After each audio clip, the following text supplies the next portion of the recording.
Hello and welcome to the 1895 podcast with me, Tom. And me, Rob. And this is a bit of a special episode of the 1895 Momentous, podcast. It is, because this is our 100th episode. I think I've counted those correctly. A ton up for the 1895 podcast. Yeah, and it's fantastic to get to that figure. I think when we started this just over two years ago now, I don't know if we thought we'd last till 100 episodes, but here we are. Yeah, here we are. I'm not sure we did think we would last. We weren't sure, were we? We wanted to try something new. We wanted to bring all these insights and this content to a wider audience. I think it's worked. I'm glad we've kept going because I think, as we've been saying in the last few weeks, we're noticing that growing audience and an audience that keeps growing. It does keep growing, yeah, during crisis and otherwise. So it's fantastic to see. Thank you. Thank you to everyone that's listening and welcome. Yeah. Yeah. Thanks to everyone who's joined us as well over the last couple of years, over those last 100 episodes. Do you have any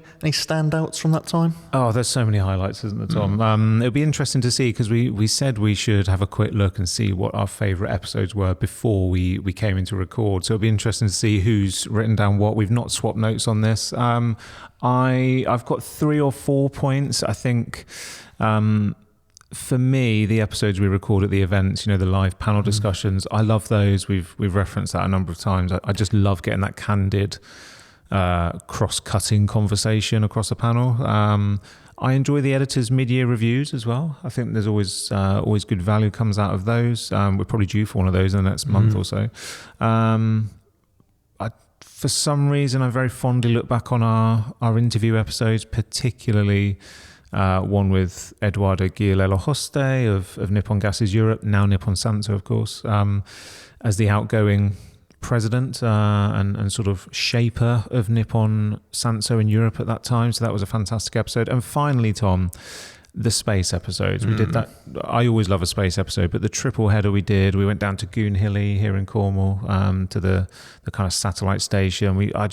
I loved that on location filming and recording. That was fantastic. Yeah, and let's keep an eye out on the Artemis missions over the next couple of years, and maybe we can revisit that topic. For me, you've stolen one of mine, episode 21, where we did a life in industrial gases with Eduardo Gil-Elohoste. I think that was a bit of a coup for a relatively new podcast. It was that episode, so that's why I've highlighted that. I've noted down a few notable guests as well. We've had IEFA on the podcast a couple of times, representation from Climeworks, Air Products, IGA. We've had academics on, and like you say, our own editorial team as well. And I look back on those with some great conversations that we had, and some great takeaways from those guests.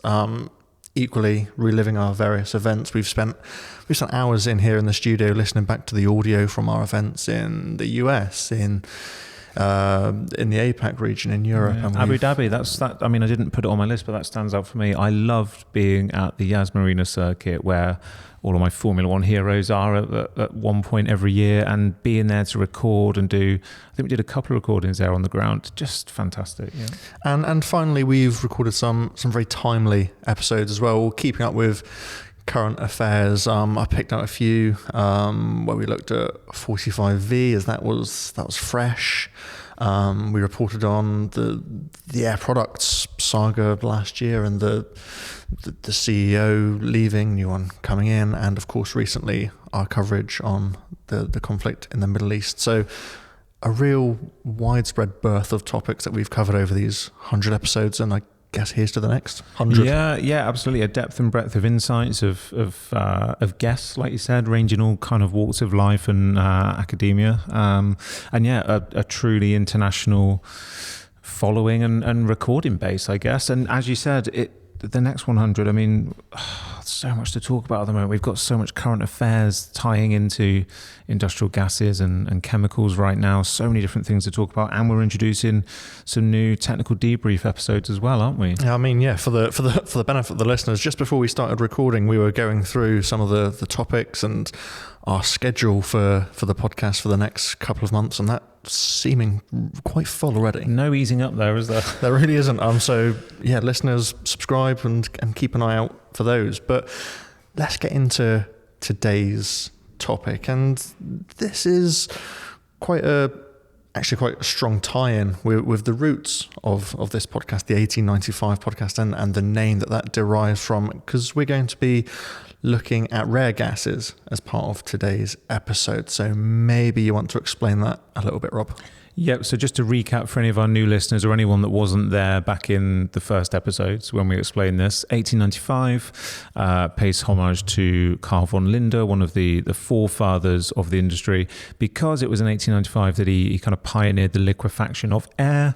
That science, that technology would go on to become, what we know today as the air gases industry, the air separation unit, taking those huge quantities of air in the sky and sucking it in and distilling and purifying that into gases like oxygen, nitrogen, argon, and of course the rare gases that you just mentioned. So there's a very strong tie-in today with where this podcast started, really, and the name behind it, as you said, and actually the stuff that's in the news today that we really need to get into. And we're going to look back at that, the what's the story angle. We released our first, if we can call it our first branded What's the Story podcast in mid-April, so relatively recently, where we were looking at CO2 shortage potential in the UK and the effects that the supply chain, or the fragility of a supply chain, can have on this. We've also given updates on where we stand with the exposed supply chains in the Middle East, which is now a little bit quieter and amidst that ceasefire, which at the moment, at the time of recording, is somewhat holding. It does appear to be, yeah. I'm not sure any of us are sure to what extent it's holding and what we are just seeing, but for all intents and purposes, it is holding. But yeah, we talked for 5 or 6 minutes, so let's dive right in. The big story, of course, has been helium and global supply vulnerabilities, so we should perhaps start there. Where do we stand? So in late April, what would have been around 7 to 8 weeks since the onset of the Iran war, we asked, to what extent is your organization currently experiencing helium supply constraints? And this is, in a sense, what's the story? The story is, the big talking point coming out of this, as many as 41% of our audience said not at all. They're not experiencing any helium supply constraints yet. No sign of helium shortages. That's consistent with our understanding all the way through this story. In fact, since the Strait of Hormuz was first effectively closed in early March, since the reported and then confirmed damage to the Ras Laffan industrial city site in Qatar, it's been consistent throughout. It would likely be several months before we saw the effects of this start to actually impact the market. In the past fortnight or so, in fact, Tom, that's when we said this, didn't we? It's when we would have expected those original shipments of helium and other commodities, of course, to start to land at their final destinations, those shipments that left pre-war. So it's really in this period from now onwards that we'll start to see any bigger pinches emerging. Yeah, and we've recently had the Air Products earnings call in the last few weeks. We'll dedicate a full episode to the earnings season that is just passed us by. Maybe in a few weeks' time we can get into that. But recently in the Air Products financials, they stated that they are facing continued helium headwinds due to the prices declining and tapping higher cost stored supply to offset that lost volume coming out of Qatar. CEO of Air Products, Eduardo Menezes, said the Air Products haven't actually received product from Qatar since December, and that the conflict in the Middle East has not materially changed that position. Just to quote Eduardo, he said that the plant that supplies in Qatar has been down since December, so we've not been taking product since then. And that hundreds of millions of dollars worth of helium that is stored in the cavern in its inventory is now being tapped into. It is, yeah, and I think that really was the big story coming out of those financials, certainly where helium is concerned, that we are, or Air Products is already actively tapping into that. That's what it's there for, let's be clear, but that is a story in itself, as we've covered on the gasworld website. They're tapping into the reserves because this situation is playing out.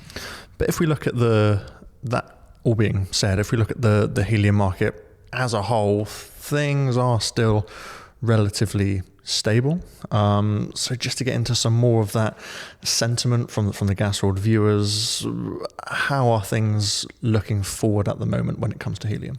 Yeah, as you said, in that stability, as we've just covered, as many 41% of our audience said they're not experiencing any shortages. So that would say things are stable at the moment. But a few days after that poll, we asked our audience, how do you expect helium availability to change over the next 3 months amidst the ongoing Gulf geopolitical tensions? Once you get past the sort of almost 30% that said they're unsure or it's just too early to tell, the picture of concern starts to paint itself. 25% said they expect the market to tighten up somewhat, and a further 23% said they expected it to worsen considerably. So, you've got a combined almost 50% saying this is going to have an impact. It could be quite detrimental, in fact, and we should essentially keep an eye on that. So for any end users out there, if you're among our listeners, our new listeners, if you're not already looking at your supply security and your procurement position, it'd be pretty bizarre if you're not at this point,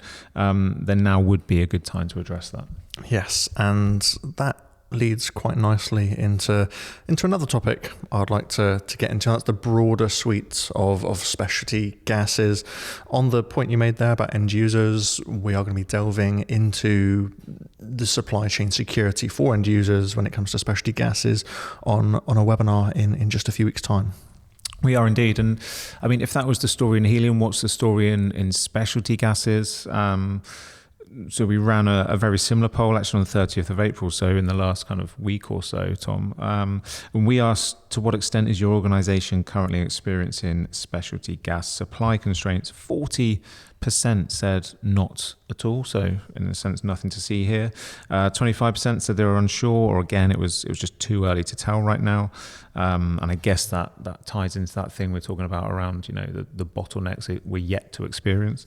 But a combined 35% said they are experiencing some form of constraints, whether that was minor and with no operational impact, or a little more moderate with some disruption, or even worse still with severe constraints and a significant sense of disruption to their operations. So 35%, some form of constraints being felt.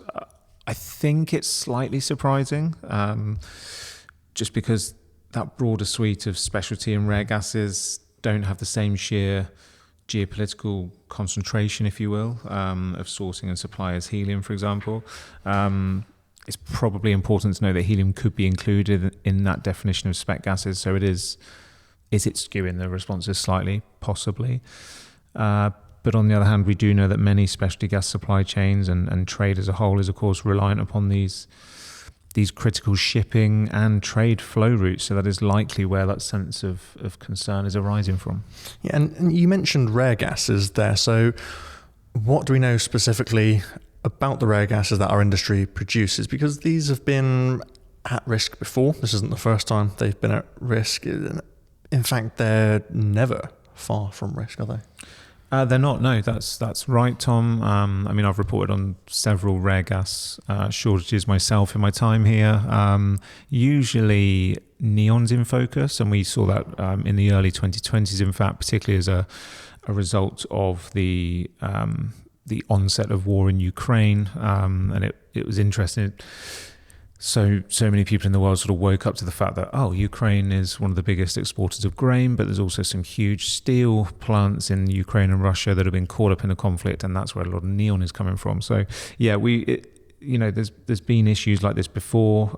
With that in mind, we asked much earlier in April, actually, and not necessarily in the context of the Middle East crisis, for example, which rare gas faces the greatest long-term supply risk.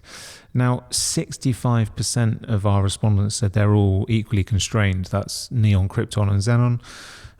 On the face of it, a pretty neutral response, you'd have to say. But if you just look at what that actually says, it says all of those rare gases are at risk of supply shocks or structural supply risks.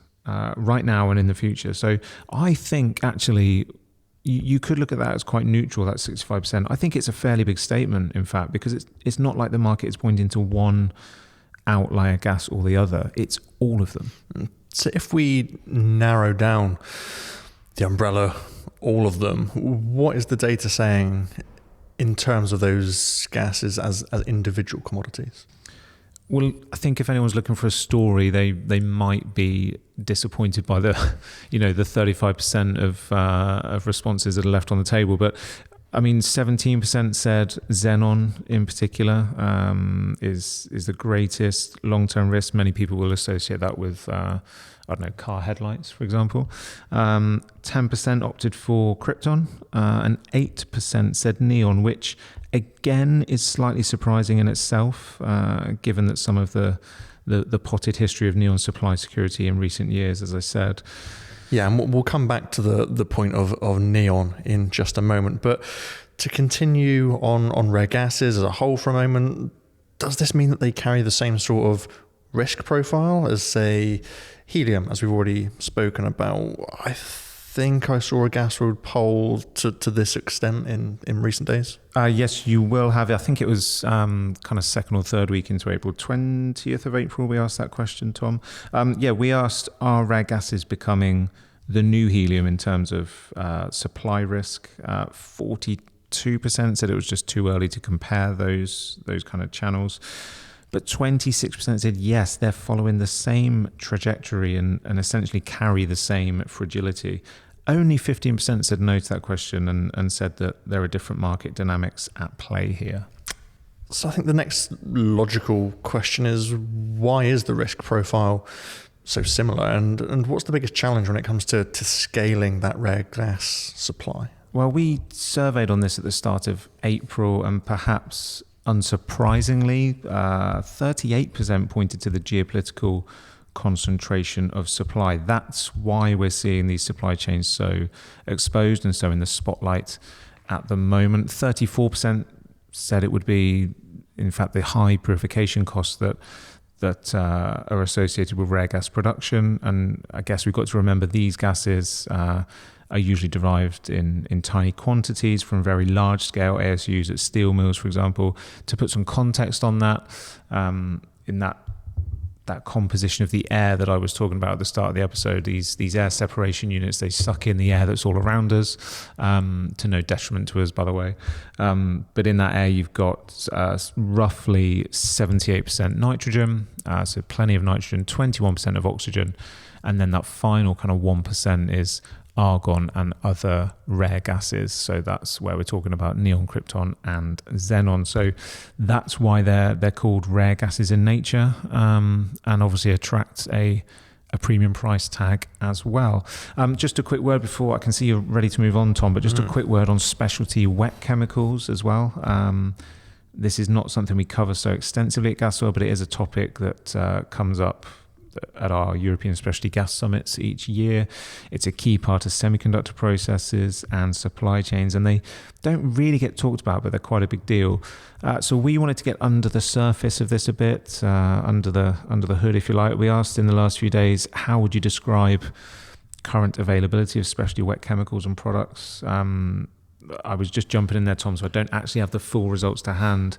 I only just thought of it as we were speaking and thought it was worth mentioning. But I do remember from my notes that when I last checked on this poll, a picture of mild concern was emerging there. I think only 9% said the market is actively constrained and impacting operations, so that's great. But tellingly, when I was looking, 33% said the market is tightening with occasional delays, and a further 31% said these products are available, but those lead times are increasing.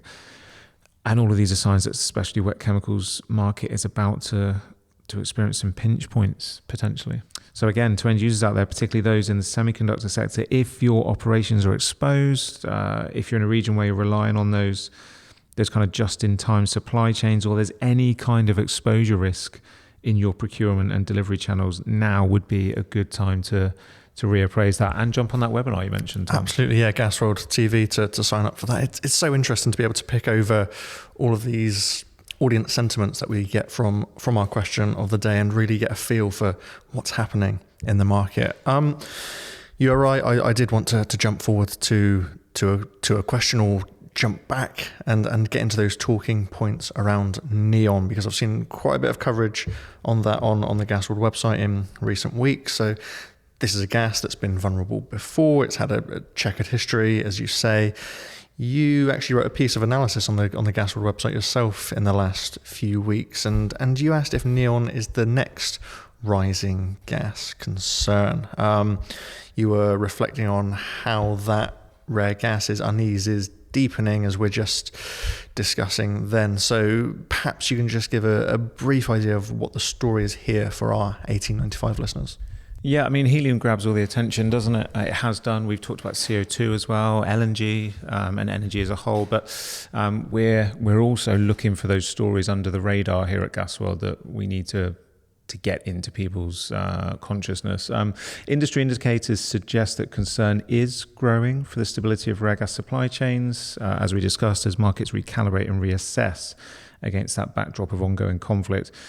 We've just been talking that through, and the observation here is that while we said only 8% of respondents highlighted neon as being a particular risk, this critical gas could be in particular focus given those previous periods of market disruption. So the kind of big disclaimer here is, look, neon as a market is not currently in shortage.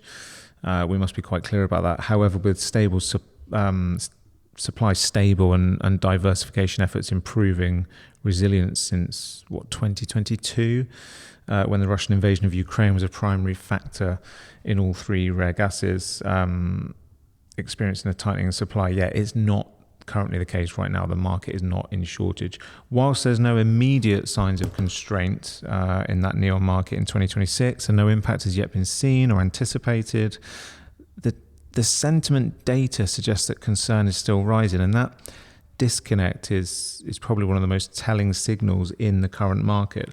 So according to our sentiment tracking and confidence analyses, overall concern around specialty gas supply chains increased from 24% in January to 34% in April, despite disruption being largely the preserve of the helium markets.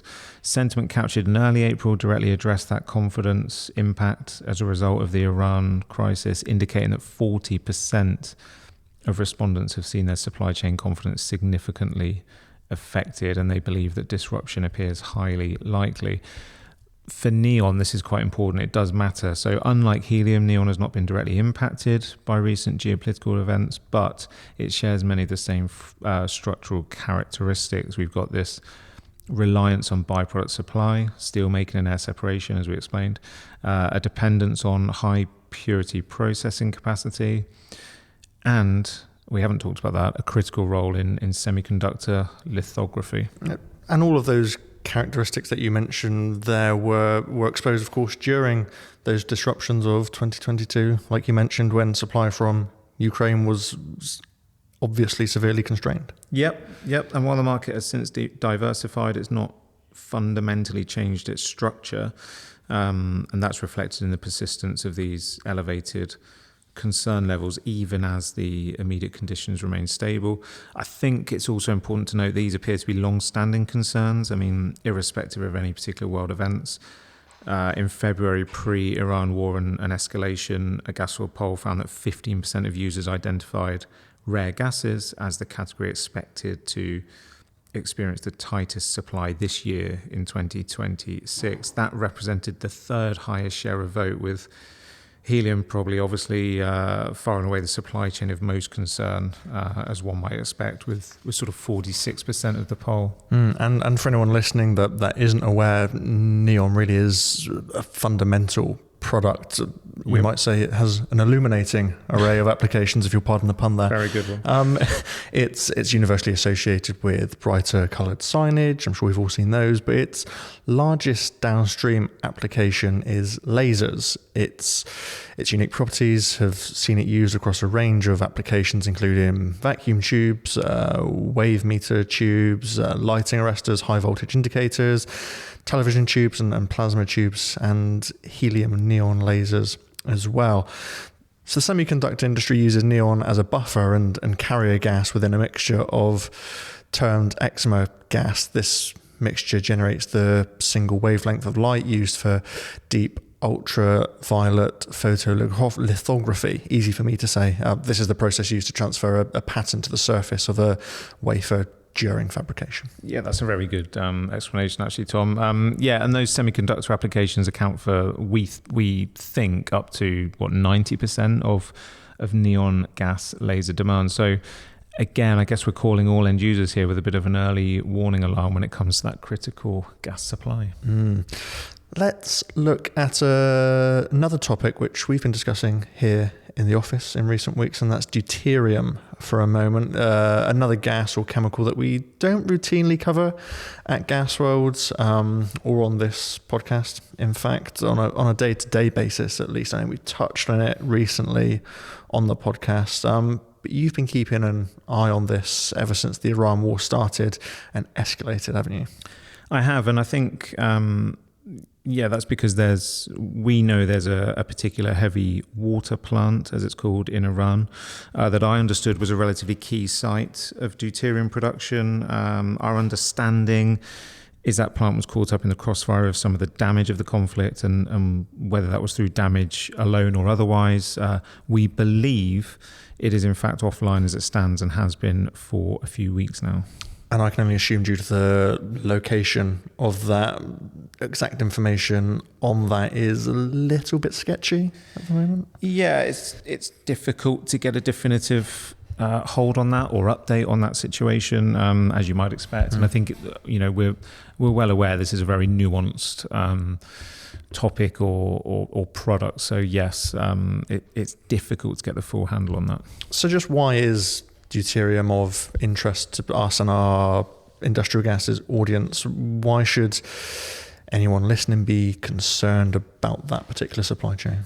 Well, it's long been considered a niche isotope, probably with limited commercial relevance. Although I did pull out some stats in recent weeks when I was looking at this, and some reports suggest the deuterium market, globally is projected to grow at a compound annual growth rate, or a CAGR, as we say, of 7%, 7.2% between 2026 and 2033, and that could generate a market estimated at anywhere between $450 million in 2026 and sort of $780 million by that 2033 timeline. So it's limited commercial relevance, but it's still a big market, and it's steadily gaining importance within that semiconductor manufacturing sector, as we talked about, and other high-tech applications.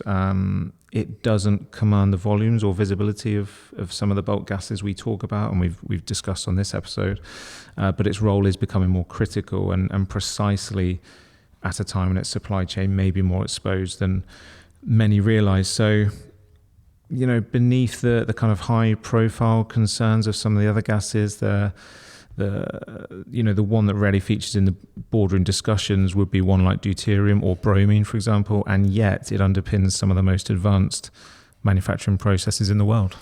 So if we take a look towards the future, are shortages of deuterium a genuine risk that we could be up against in the next 3 to 5 years? It's difficult to say. I think if we're sort of saying what's the story here, at the moment there isn't a major story, which is why I haven't run it yet, Tom. I've been keeping an eye on it, as you said, but not kind of broken anything. In terms of what our sentiment tells us, we asked our audience, are deuterium shortages a real risk in the next 3 to 5 years? 48%, so look, almost half said it's too early to tell. 19% did say yes, it's a shortage risk and significant shortages are likely. I think 18% said they expect tightness, but it will be manageable. Only 14% said the supply profile in deuterium is actually sufficient enough to ride out any shortage risk scenarios. So listeners, keep an eye on gasworld.com for when you press that publish button, Rob. Where would that risk come from? Well, we asked that question too in a separate survey. We asked what is the biggest risk to deuterium supply security. Similar story playing out. I mean, the biggest share of vote went to the limited production capacity. That was 34% of people cited that. 24% again cited that concentration of supply or suppliers, this kind of story that, these critical products are actually produced in fairly limited pockets of production in different parts of the world, and often they are exposed to, or more exposed to, geopolitical tension. So 24% of the vote said that. 22% cited regulatory and export controls, and around 20% pointed to rising production costs. So again, similar picture here with deuterium. Mm-hmm. Covering so much ground well, on we this are. podcast. What's the story? It's what the stories are. It really is. But I just want to cover one more topic with you today, and that is CO2. Probably one of the biggest sources of conversation and consternation on this 1895 podcast over the last not only 2 or 3 weeks, but over the last 2 years since we begun. So where are we right now with that? And again, what does our sentiment tracking tell us about the risk profile as it stands? Good question, Tom. I was actually going to bounce one to you about how many episodes of the 100 have been CO2 related. There's a good question. I'd love to be able to pull a figure out for certainly you. Our last 2 or 3, episode 99, 98, they must have been CO2. Yeah, and we had a lot of coverage from our European CO2 summit recently as well. So this year, I'd hazard a guess that at least half of our episodes have touched on CO2. Wow, and that underlines what as you said, a contentious and often fragile supply chain that is. If we look at what's the story with CO2 at the moment, I think it's quiet. I think it's similar to the kind of narrative we would have talked about in recent episodes. Actually, I think, Tom, we talked about this. Our last temperature check taken in early April suggested that confidence has stabilised, but at a higher concern level, as we discussed. That means, what did that poll actually say? Well, a combined risk concern of 40%. That is elevated over the end of 2025 and early 2026.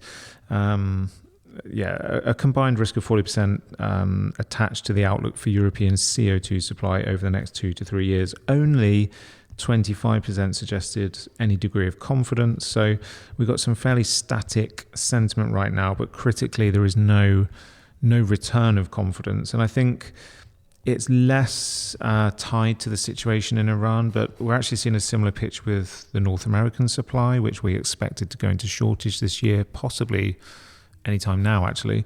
37% combined concern for the North American outlook and 25% combined confidence. And incidentally, in a separate poll that we've been running in April, 40% of respondents said the food and beverages sector will see the biggest disruption from CO2 supply or quality issues over the next 12 months. So what's the story? Actually, no major story at the moment in CO2, which is different. But I guess the story is one of ongoing concern or unease, perhaps. Mm-hmm. No more questions, Your Honour. What a journey we've been on over the last half an hour or so. Helium, spec gases, rare gases, neon, deuterium, CO2. So much we've just covered there, so much there to digest, and a lot of figures that you've plucked up there from those audience sentiments. Can listeners to this get updated figures on them through any means through Gasworld? They can, yeah. A fitting episode for episode 100, Tom, and 1895 and all those different gases we've covered. But yes, listeners, feel free, head to gasworld.com. We've got our newly launched confidence index reports, our SCAR reports, as we call them. That's supply chain assurance and reliability. There's a whole heap of data in there that goes far deeper than we've talked about on this pod. It's regular sentiment tracking in times of conflict or otherwise, and it really gives you a picture of how the market is performing and critically what those in the market are thinking. And you can dissect that data by where the share of the vote came from regionally or the wider context. So we've got those reports, and of course we've also got GWGI risk watch reports, haven't we? We do, and that's again quite a timely topic for Q2 of this year, as we're going to be covering specialty and rare gases. We are. Q1, we actually looked, it was actually coming together just before the conflict broke out in the Middle East. We profiled the risk factors in 3 supply chains: helium, CO2 and specialty gases. So you can go back and dive into that for more detail, and again the bigger picture story behind that. And Q2 we'll be looking at specialty and rare gases, and there might even be an additional Q2 report coming out, so watch this space. Yeah, watch this space, and also watch this space for our upcoming episodes of the 1895 podcast. We said at the start that our agenda is quite full over the next few weeks and maybe even month. Listeners, you'd have already seen our very first technical debrief episode go out, so we're going to be releasing another one of those in just a couple of days' time, and we've also got topics coming up. We're going to dive into those financial results. We're going to look at hydrogen and how the year has started for that. So many conversations still to have. In the meantime, though, do please like, follow, and share the 1895 podcast, and we'll be back again next time.